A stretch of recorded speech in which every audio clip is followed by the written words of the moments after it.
And I'm just kind of, just to get an idea, how many people looked at those 4 levels of involvement and were intrigued by something beyond level A, which would be either a deeper engagement in the program with more supervision, college credits, or master's degree. Just kind of a straw poll. Okay. So the idea with this program is that it not only offers the master's program, but that it actually offers a deeper level of engagement just in what we're doing over these weekends. Right now, the way these weekends are set up is that we all come together, we get to do these great, have these great presentations, small groups, and then we all kind of disperse. We don't really hear from each other much. We don't have much contact with each other. You guys don't have much contact with AAP. And then we all come back together again. For some people that may work, but this actually gives an opportunity to engage in the material more deeply, even without going to the master's level. And actually, I asked Juan Dharma to print some of these, but I didn't want to take too much of their paper, so I only asked for about 10 of them. So we'll just so you guys can kind of share with each other to look at some of these.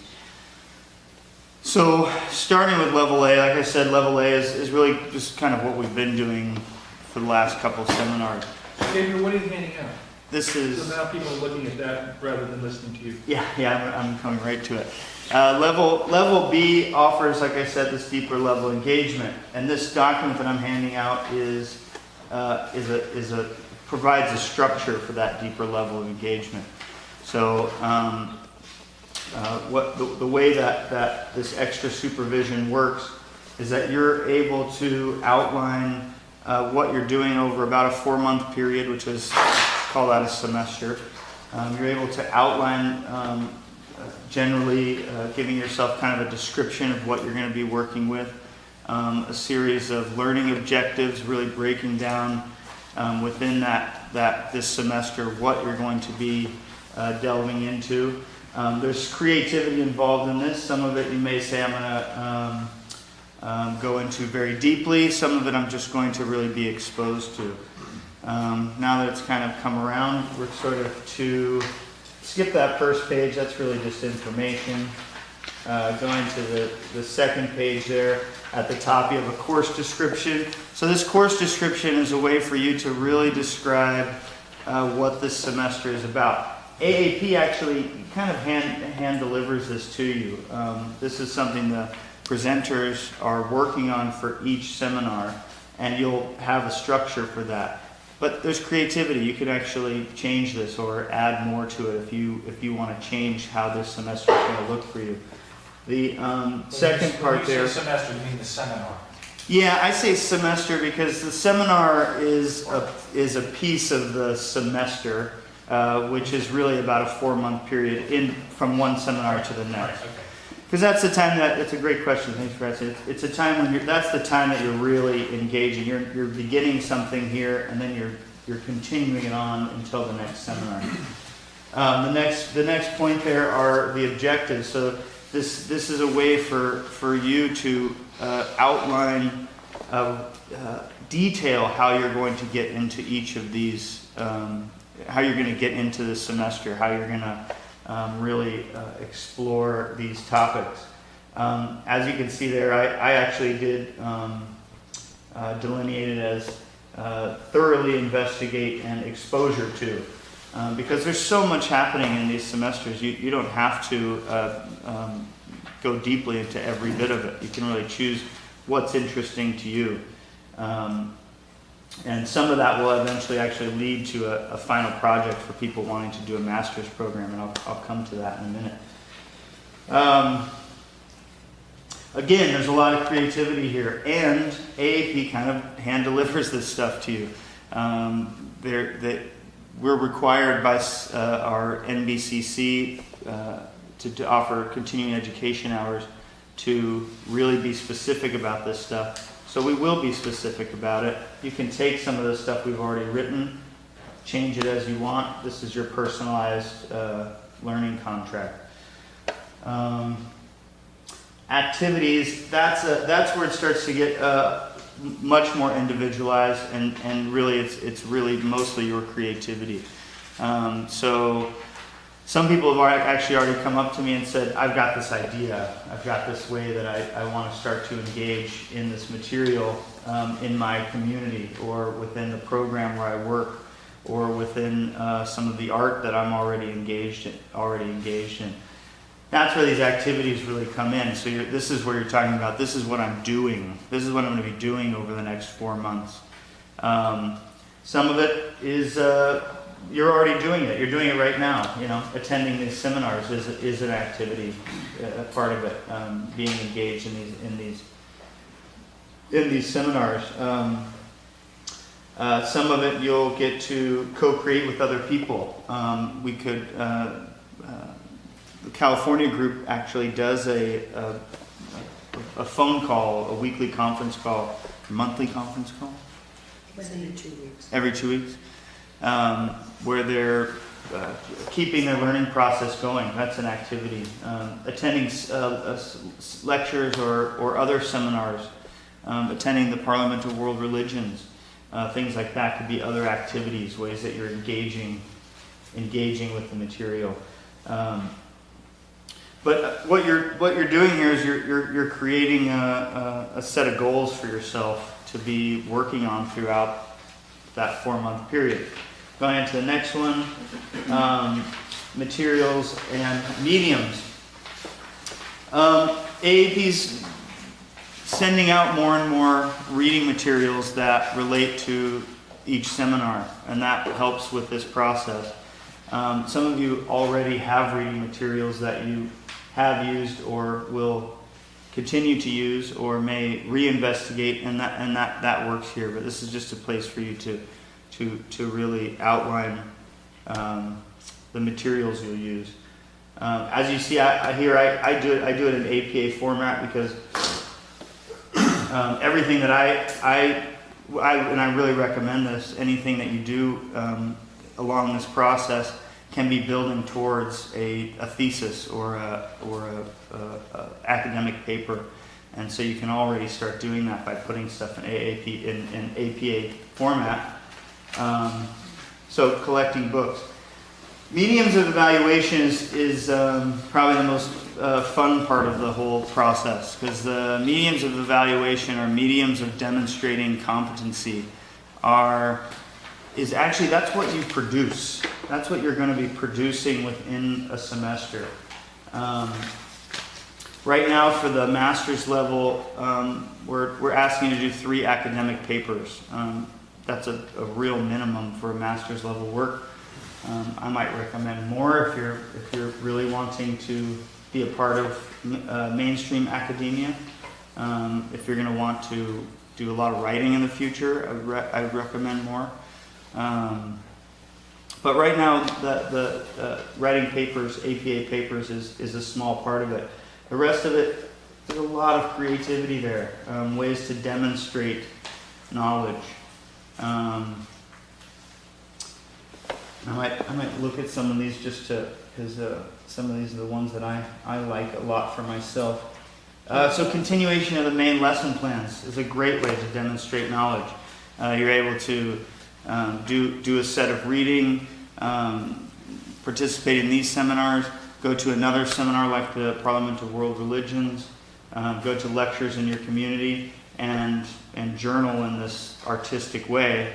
And it's demonstrating something. You're actually able to show someone, which would be me right now, and say, hey, look, I'm doing something. And I say, great, check that box, you did it. So how do we show that work to you? What would be the method? So bringing it to each of the seminars will be the easiest way. But I feel like there'll be some creativity. You know, anything that can be emailed pretty easily. Some of these things can even be done via Skype call. Would be some of the ways to just show it. Because some of them, and I think this is a place to even say, So one of the goals of AAP has been to keep the costs low. And it's very inexpensive for a master's program or even the bachelor's credits at this point. All of the research I've done looking at these individualized programs, we're probably at about a third of the cost to do a master's program. It's very inexpensive, and part of the way that they're doing that is by hiring me, or hire someone in this position. If someone like David were in this position, or Roberta, the cost would be much higher because they require a higher salary to do that kind of work. So some of these things like complete and incomplete kind of work, keeping a learning journal. I don't need to read your learning journal. I just need to see that you're doing it, you know. Say, I contracted to do this learning journal for the next 4 months, and I'm doing it. Good job. You know, that's all that needs to happen there. The higher level of supervision offered by the faculty is only needed for very specific parts of this process. And so by minimizing that, it keeps the costs much lower. If someone elects to have more supervision, we've been talking recently about providing that, and you can actually pay for that on your own, but it wouldn't be included in the cost of the program. But you can elect to do that and basically hire a presenter to work with you in that way. And in the same way, a lot of you know people in your community already, in your learning community, that are really have a lot of knowledge in these fields, and you can hire them in the same way. Produce an academic paper, hire someone to edit it for you, hire someone for content, or maybe you've got a really great anthropop friend that's going to help you do that, edit it, and you can turn in a really polished paper without needing a high level of supervision from AAP. Present it to whom? I'm sorry? You said present it to whom? To AAP for complete or incomplete. Okay. Yeah.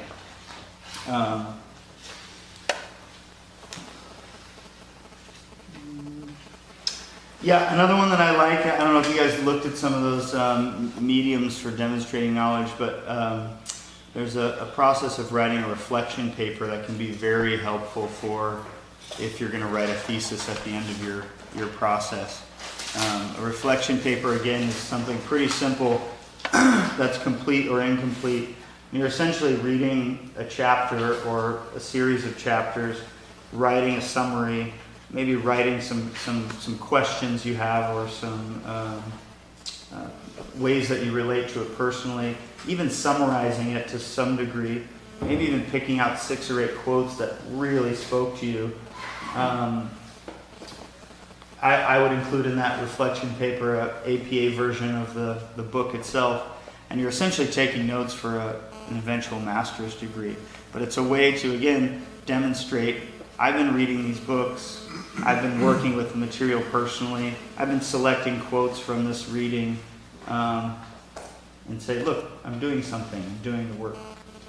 There's a variety of ways of demonstrating knowledge. You can be very creative with this, but essentially it needs to be something that you can produce, something that you can show someone. It can be artistic, but usually things that are purely artistic need a bit of writing to explain them. If you show just a painting of something, it's hard to know what that relates to, but if there's even a short half page that relates to some of the work you've been doing, it helps with that. That's a real, those mediums of demonstrating knowledge, that's a place where you would work with me to really make sure that there's going to be some clear ones. That's probably the one place that I would push a little bit and work with people. It's also a place that people can kind of overload themselves as well. So that's another part of my work with you would be to make sure that it's in a realistic amount. Because you don't have to shoot for the moon every semester. It's about pacing yourself get yourself to this capstone semester. I did put a grading rubric on there. I don't really personally, I don't really recommend doing grades. Some people, it's really important to them, and if that's something that's important to you, then that's fine. It's pretty easy to do. You can design your own grading system. But really, at a master's level, I don't feel like it's really about A's and B's and C's. It's really about, did I do the work or did I not do the work? It's a simple evaluation in that way. So that's the kind of that's a basic rundown of the learning contract. It's something that as a master's coordinator, that's a big part of where I work with you all, helping you design that, doing periodic check-ins with you to make sure that to hold you accountable to that process. And then to also, when you need extra supervision beyond me, to help you find that. And that would either be helping you find that in your own community or helping pair you with one of the presenters when you're really ready for it. A really key thing about I feel about master's level work, which all of this is, whether you're at level B, C, or D, you're basically engaging in a master's level process. Is that you're self-directed. It's a student-directed program. This isn't undergrad or undergrad level where the teacher's kind of telling you every day what you need to do and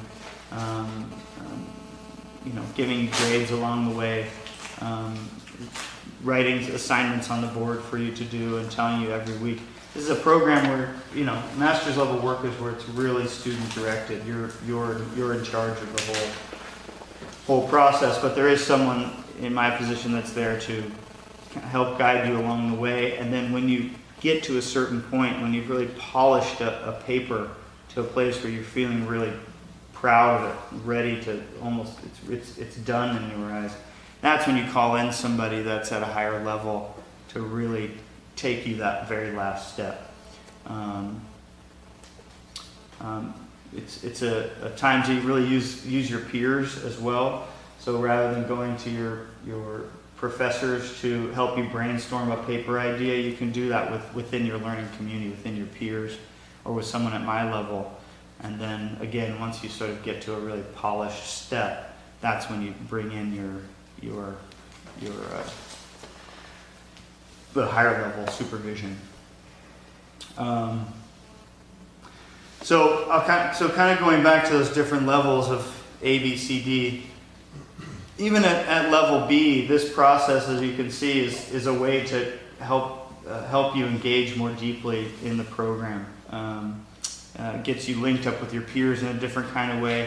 Gets you producing work at a different level than you maybe would on your own. And then level B and C is then you're actually doing it for college credits. You're bringing in the partnership with Burlington College. That would be C and D. C, did I say? B and C. Thank you. B, C, and D is the final two. We're bringing in the partnership with Burlington College to accredit the work that you're doing.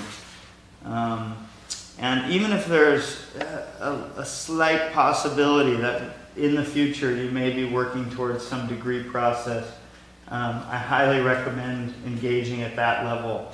I know so many people who have kind of said, yeah, I'm done, I'm not really doing that, or I'm not going the academic route, and then 10 years later deciding, or 20 years later deciding. Or 2 years later. Or 2 years later. 20 years is a long time. But even at that length of time, it does happen. Saying that, yeah, now I want to do it, or now if I only had those credits, and it's really hard to go back, if maybe not impossible, with a program like Burlington to go all the way back and say, hey, 5 years ago I did this thing. Can I get the credits now? Probably not. Well, at level C, the credits are so inexpensive just to have that done. And level C is such a small jump from level B, but it's important to know ahead of time if you're interested, because there's a fair amount of paperwork that Gabriel has to do now harder to do in a year even, when you're in seminar 6. And said, gee, I want to do that. It's just harder to do then. It's possible, just harder. But what he's saying is that, 5 years down the road, it is very difficult. And maybe impossible, actually. So to really just hold that door open for yourself, that you may want to apply these credits to something in the future. The bachelor's level, there are people I know in this cohort that are interested in the bachelor's level, and we're going to still be working that out with Burlington to understand how this couples with the rest of a bachelor's program. A bachelor's program is different than a master's in that it's not as focused. It usually includes a lot of core curriculum as well as some focus. This would be sort of the focus part, but there's still some core curriculum that you need to work with. And how you do that, whether you have to do that through Burlington College or if you can do that at another community college, we still need to kind of work that out with Burlington, but we're getting there. The master's program is sorted out. That's a system that seems very straightforward. You participate in these programs, engage in this deeper level of learning, and then at the very end, at the last semester, you enroll in a capstone semester with Burlington. You do that entirely through them, although there's ways that AAP can support you through that process too. And you do either a thesis or some production to really encapsulate everything that you've learned in your master's program. It's essentially what a thesis does, to say, here it is, I am a master of this thing. Can I add in a comment here? Yeah. One of the great features of working with Burlington College is that they accept as masters, as a demonstration of a capstone project, as a final work, they accept a scholarly paper, which is what most people think of as an academic master's degree, and a scholarly paper that would be evaluated by scholars. And they accept performance and artistic activity. That unusually fits well with anthroposophy, because anthroposophy has such an emphasis on the arts as legitimate means of expressing something important, something you've learned, something you've mastered. And that goes along with that is a process paper, which is what it was like for me to do this. So the verbal is not totally abandoned, but seen in a different way. It's not seen in APA style, American Psychological Association style, which is just the style that's become usual for doing academic papers in the field of psychology. So you have to just kind of do that, learn how to do it in that particular style. That's for the academic part. For the artistic or performance part version, it really is. It involves that process paper of how it went. My daughter actually just went through a PhD program at Pacifica that involved artistic production, but she ended up doing both.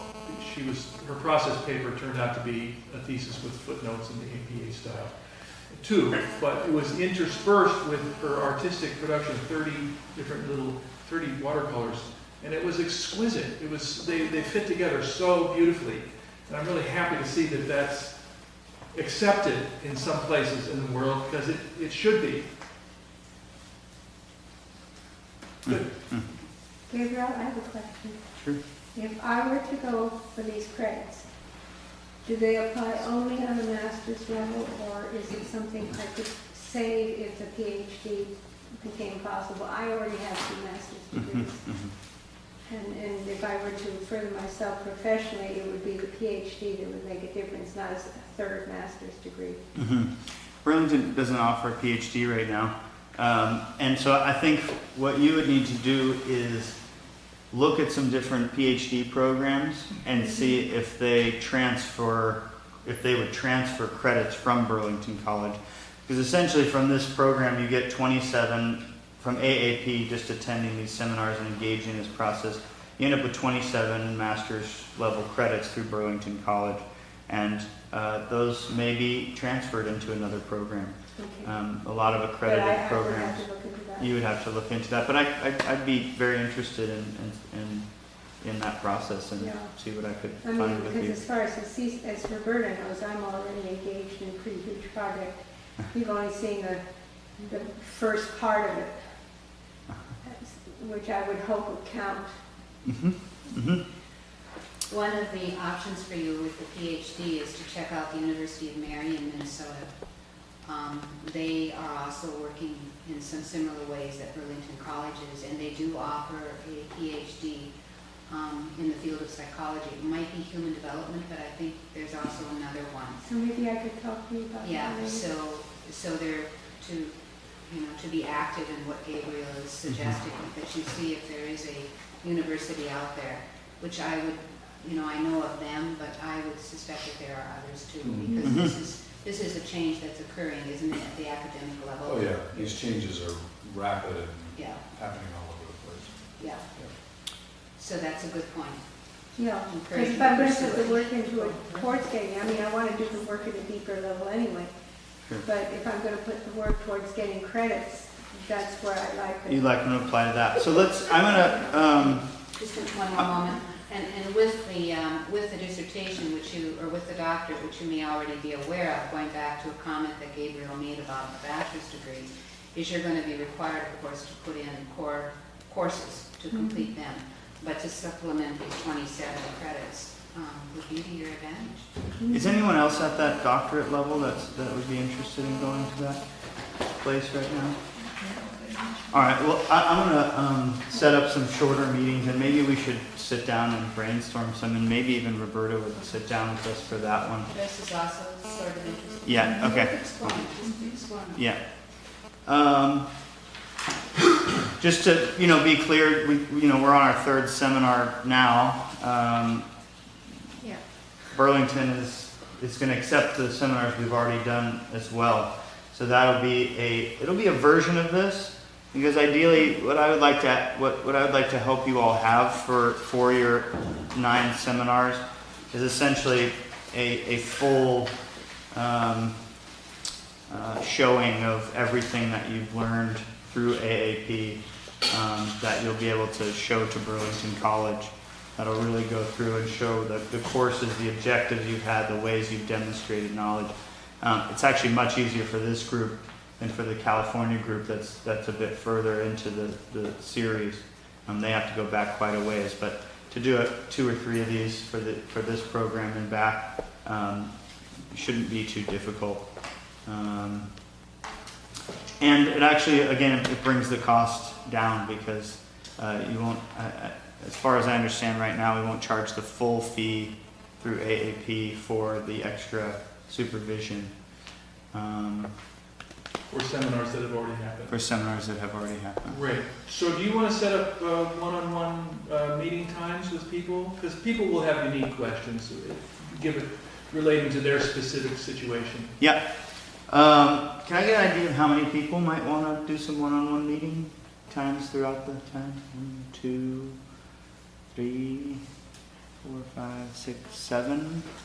Cool. Okay. I'll set up 7 times throughout the weekend here that we can meet together, and I'll announce when that's sort of lined up. I wanted to get an idea of how many before I filled up the whole weekend. So I think we can actually, with 7 people, we can do that during meal times and not interrupt your small group times. So you'll have a sign-up sheet I'll have a sign-up sheet, yeah. Okay, great. Is it meeting during lunch times or dinner? That's what I'm thinking, yeah, because it's only 7. I think we can do it during lunch and dinner times. That way people who are not staying on campus don't have to stay later in the evening. But also some people who are could do that later in the evening. So yeah, I'll let you know when I have a sign-up sheet for that. So I would also be interested to know, there was a luncheon last seminar, where it was, where peers made a presentation about this idea, which has now become matured much more. And many people came to that lunch, and many people raised their hands. So if you're one of the people that raised your hand then and went to that presentation and didn't now, I would love it if you could speak to Gabriel about what shifted for you, how things moved in a way that you're no longer interested. Does that make sense? Okay, I hope. And so I'm going to leave other questions for you to find Gabriel and ask Gabriel questions. Working. So in addition to the importance of utilizing a peer review, part of what I'm